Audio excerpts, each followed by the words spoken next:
Fear. Isolation. Worrying. Eerie stillness. Unexpected. Patience. Extremely challenging. Uneasy. Uneasy. Uneasy because you just didn't know where this was going.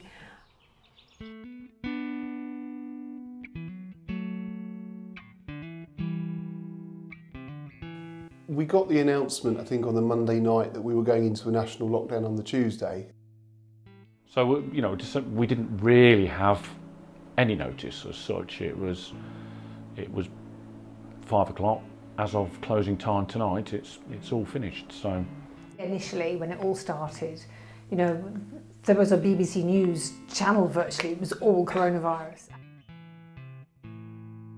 I'm really glad that we didn't know almost a year ago now that we were still going to be in lockdown 3 as it is now.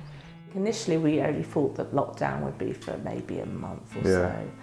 I mean, I was quite optimistic at the beginning. When he announced a 3-week shutdown, I actually thought that it might just be 3 weeks. And then when it wasn't going to be 3 weeks, it was, and then you think, well, maybe another 3. But when, you know, it's like with people with school children, they never envisaged that they would be off school until September. That just was not something that we would have ever believed could have happened.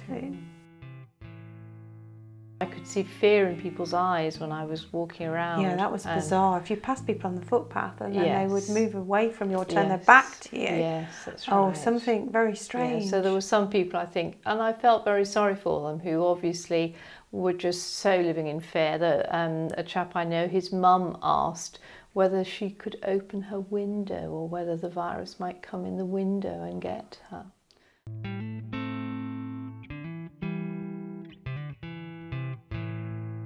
My name's Alison Chapman and I live on Station Road in North Kilworth. I met my husband here on a blind date and we ended up moving here, and I've lived in the village for coming up for 9 years now. 9 years? Yeah. My actual job is a first aid trainer and I do work for Arley Medical on event work, but of course from March there was no event work. Then Arley Medical got a contract for swabbing, COVID testing. Our temperature's done every morning as we arrive, and we're swabbed once a week the same. Take a fleet of vans out to all the care homes. It's all sort of planned beforehand, and we get all the paperwork for all the residents. We started off with just doing outbreaks, but now we're doing a 28-day cycle, and the staff are on a 7-day cycle. We wear level 2 PPE, we've got the mask, we wear a visor, and we've got apron, gloves, so we're pretty well protected. I don't feel afraid of it. But we have had, we've had a lot of negative results as we've gone into these homes, especially at the beginning. March to May was very, very bad. Yeah, no sooner we were leaving the home, private ambulances were turning up. It was just constant. Yeah, really sad.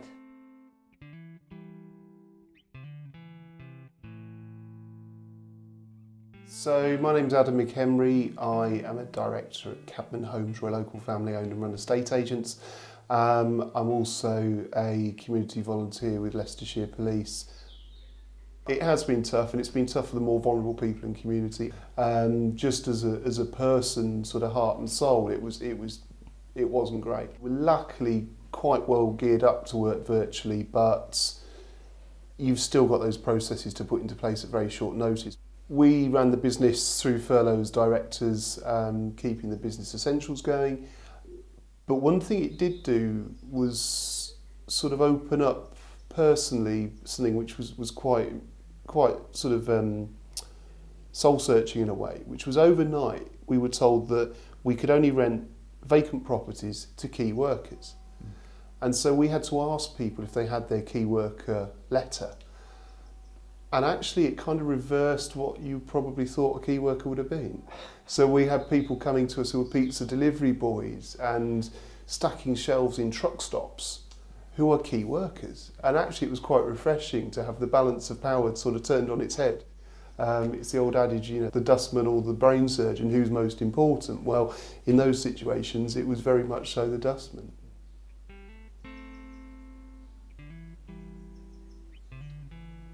My name's John Edgar and I own North Kilworth Wharf.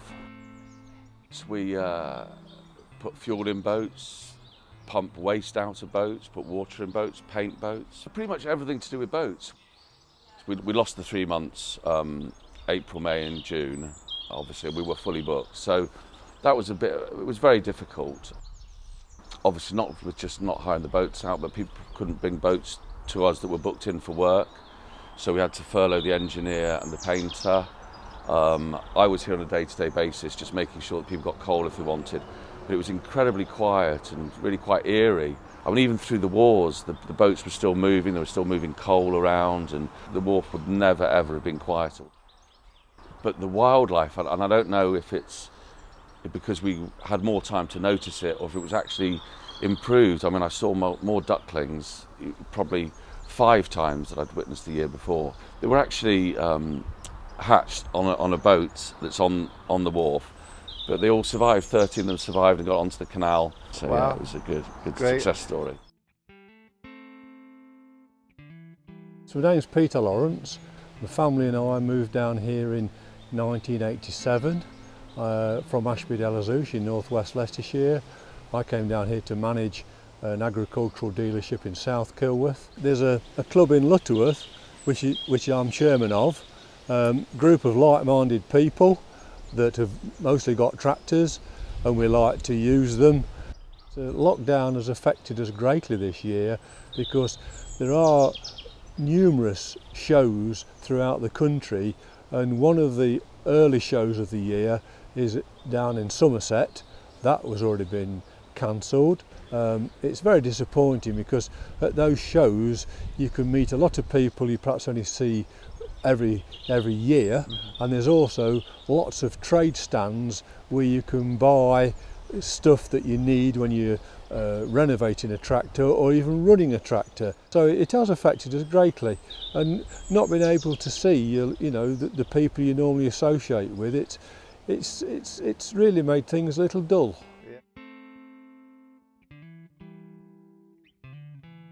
Lockdown for me has been an interesting one. For me it was about trying to keep fit and healthy, and I love early mornings. I'm an early riser. Yeah. So I set myself, not the goal, but I just wanted to get up early every morning and walk. To actually almost reconnect with nature on a much more grounded level.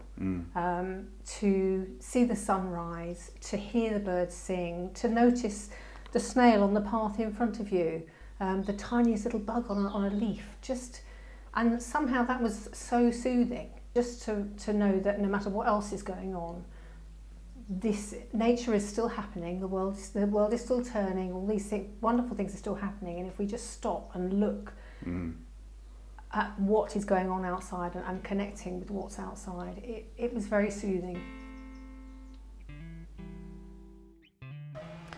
I suppose, like most people, after the initial concern, frightening thought of every time you left the house there was potential that you would end up with COVID. Once we started to formulate a group within Dag Lane whereby we had a WhatsApp group and people started to say, I'm going to Waitrose, does anybody want anything? Does anybody need anything? Then it soon became quite a fulfilling time really, because it brought back the community spirit that potentially we'd gradually lost as a community and potentially a country over the years. And that was, I suppose, helped primarily by the clapping for carers and the NHS at 7 o'clock on a Thursday. And we all came out and duly stood out 2, 3, 4 metres apart, which was really quite easy on Dag Lane. And I think there was a lot of people who started to talk to people who wouldn't normally connect with them in their day-to-day lives, and that was a real positive. And the small community spirit that we managed to create made the rest of lockdown Actually quite enjoyable and liberating, really. I'm Reg Tattersall. I'm the secretary of the Bowls Club here and also currently the president, and I shall probably be the president again next year because we haven't done anything this year really. Normally March is the time that we start our bowling for the season. Lockdown came in, government said no sports activities, so we were stuck. The only times we normally ever stop bowling is if it's absolutely belting down with rain and the green floods. A disappointing year. A disappointing year, okay. In the early part, when it was total lockdown, I was doing a lot of jobs around the house, outside in particular, painting and projects in the garden that I was able to pursue. I got a lot done. So that's how I've been coping really, getting exercise, doing jobs, and eventually we were able to play a bit of golf. So that was a good release. Everything stops, I think, pretty much. We can't go out for meals, for sure. We'll have to just make do and sit it out, I think. I'm Sophie and I'm a resident on Wheelwright Close and have been for about a year and a half now. This is Ted, who was born on the 30th of March this year. About a week into lockdown, official lockdown. My pregnancy, we didn't have COVID, and then it started to get stranger towards the end of my pregnancy. So as I had more clinics towards the end, that's when masks came in and my husband Nick was restricted. The day I had a elected caesarean section, Nick wasn't allowed to be with me. They were expecting the turnaround to be 24 hours for a C-section. Wow. So I think I was there for about 26 hours in the end. But yeah, the next day, a usual natural labour, they wanted you out in 4 hours. The rules seemed to change every hour. Sometimes they'd come and see me and they were wearing a mask. Then it was a visor, then it was a mask and a visor, and then it was a mask when they were talking to each other but not to patients, and they felt uneasy. My parents live 2 hours away up in Cheshire, so we were on our own in our own little bubble. Wow. And they didn't come down until 2 months later, completely. I mean, Ted didn't meet another human properly for those first 2 months. Lockdown has been, it's not actually been too bad for us. We're in a really lucky position that we've got 2 kids that have managed to keep us entertained for the entirety of it. So we've been busy, but having said that, I think there has definitely been some difficult parts to it. Not being able to see family was really quite tough, and particularly with the kids not being able to see their grandma and grandpa, and that was really difficult, and trying to find reasons why when they don't quite have the comprehension of what exactly is going on. Kind of stupidly in a way, I waited till the end of lockdown to begin or restart a business. Before we had the children, we started our business, The Smoking Pig. I'd make sausages and would go out to events and would sell gourmet hot dogs. Yeah. And one of the things that worked really well when we were doing the business was we sold hampers. And I made bacon and I made sausages and I put them in hampers. So we kind of knew what we wanted to do again, and as we got into lockdown we started questioning, you know, what do we want to do out of life and all that sort of thing, and decided that actually it would be a really good time to start things up again. Every week we've managed to sell out. The local community has been really responsive to it. We have been overwhelmed by the response and people messaging us, which I think is always a nice thing when somebody takes the time to then message you back and say how good they think the product is. Yeah, my name's Jill Howkins and I'm married to Mike Howkins, who owns the village petrol station, which has been in the family for, I think it's 90 years. We employ 9 people, 5 particularly vulnerable people for the COVID virus. The traffic was reduced to 0 on the road, and vehicle maintenance and obviously MOT tests were just not required. It reduced our business by about 90%. It was becoming clear we needed to close. We needed to protect them. People have to come before money and business. And we also had an attempted break-in, which we've got a door made by a local company, the Begleys, and of course they didn't get through it. That was about the 5th time in 3 years. So with the help of the WhatsApp group and the North Kilworth and South Kilworth neighbourhoods watch, actually they've caught the criminals. That was a downside, you know, that was another thing to sort of, you know, put the dampers on things a bit, but at least they didn't get in. When we opened up again, which was the 27th of April, all the loyal customers returned. They were thrilled to bits. I think it brought a lot of people closer. I think people really looked at their values and priorities, and I hope that lasts. And I'm Peter Jones, and I'm a member of St Andrew's Church PCC. Well, we're standing here in front of the church that's been around now for well over 1,000 years, and we're just coming to the end of our major project to bring the church into the standards that are required for the next 1,000 years, basically. This has taken 5 years, in fact, and we had gone out to tender around about September 2019 and appointed contractors, and the contractor was scheduled to start in February. In fact, of course, lockdown commenced, so after clearing the building we effectively were on pause for around 2 months. But yes, a real voyage of discovery, and indeed it's enabled us to add to the already fairly comprehensive history of the church. We hope that the building can return to the uses that churches had in the medieval period and before, where they often represented a point of security, an area where the village market was undertaken, an area where people caroused indeed and enjoyed life as a community.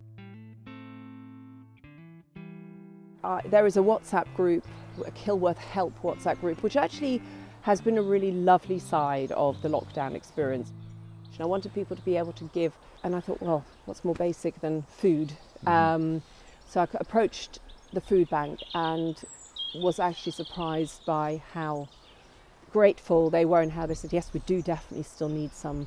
And then it just went from there, really. I just put the message on the WhatsApp group about the timings and the logistics, but I, in addition to that, thought, right, there's going to be a lot of people not on this group, so I just printed some flyers and posted in as many doors as I could in the time that I had. So just thought the easiest thing is just to deposit it by the house, by my house. People thanked me for having the opportunity to give, saying, I've looked for ways to give, and now you've given me a way to give, which was really nice because people want to give. Giving is actually a very enriching experience, so it makes you feel richer. So all I can say is thank you to the whole community for rising to the challenge and helping me to have that experience as well. I spend far too much of my time now managing the finances and managing the changes in the rules and jumbling the numbers and looking at spreadsheets, you know. And I didn't take on being a landlord of a pub to do that. I wanted to be front of house, having a joke and a laugh with the customer, you know. And of course, being a landlord of a pub, one suspects you have to be a fairly personable person, and to not have anybody around and living on my own, to come down here and it be deadly silent was really quite weird. I've never been spooked in this building ever. To come down here and go into the cellar and it just be silent was really strange. And I found, particularly as the weeks and weeks went by, it had an effect on me being cooped up in here. I'm Karen and I live in South Kilworth. Have lived in our house for 26 years. At the moment I'm classed as retired, which is lovely for now, although I do get bored. But then when this came up, it must have been early April, I think. So basically this started with T-Rex. I think it was Maddie had seen something online or on Facebook or something of another village come town that had got dinosaurs wandering around. Somebody said, oh, well, we could do a similar theme. And then somebody went on Amazon and said, oh, you can get a dinosaur costume for 55, 6, I can't remember how much it was. Some of us, me including Leslie next door, put a £5 in, and this is how we managed to buy the costume. Being the nursery nurse in me, I said, there's lots and lots and lots of activities you can all do as homeschooling that would be dinosaur related. And we said, if the kiddies do something that's either in the window or in the garden, then T-Rex Tim will know where to go because he'll know that there are people that want to see him. So then, of course, we got photos on the WhatsApp of all the different dinosaurs, which was hilarious. It was lovely because it then became quite community-based activity, plus a learning activity if the parents wanted to go that way. We just thought it would be funny because everybody was so down because it was really bad at the time because the numbers were really high and we were in complete lockdown by then. And I think everybody just needed something light-hearted. What a wonderful dinosaur!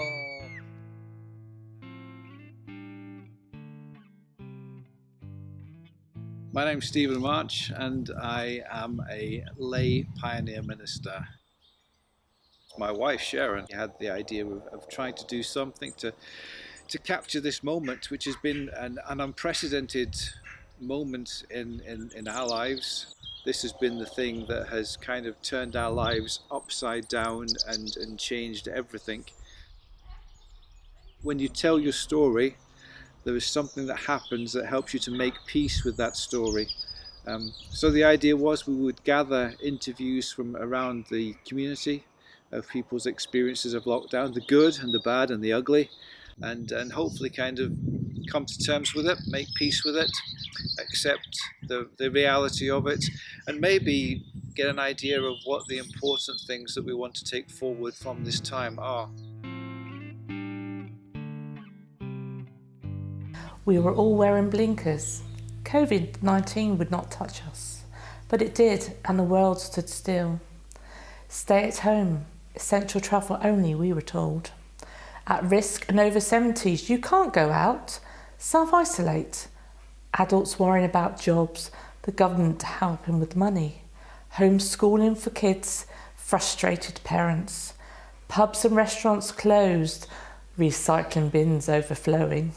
Staycation for all, no chance for 2020 holiday. Social distancing is a must. Who knew 6 feet was 2 meters? Zoom meetings, quizzes and virtual parties. 2020 vision has started to emerge. The earth is beginning to heal. Things that were gone have started to come back. No sign of pollution in all the big cities. Jellyfish swimming in the clear waters of Venice. Wildlife feels safe to come out and watch the humans hibernating in their cages. People stop to talk to strangers on their walks, clapping appreciation for all our key workers who can't stay at home. The new norm is starting to emerge. Things will never be the same again. Once a vaccine is found, will we take on these lessons learned? Money can't buy you good health, you know. Don't forget our key workers. They were there for us in our hour of need. Being kind is good for your soul as well, but we'll be kinder to our planet. Only time will tell.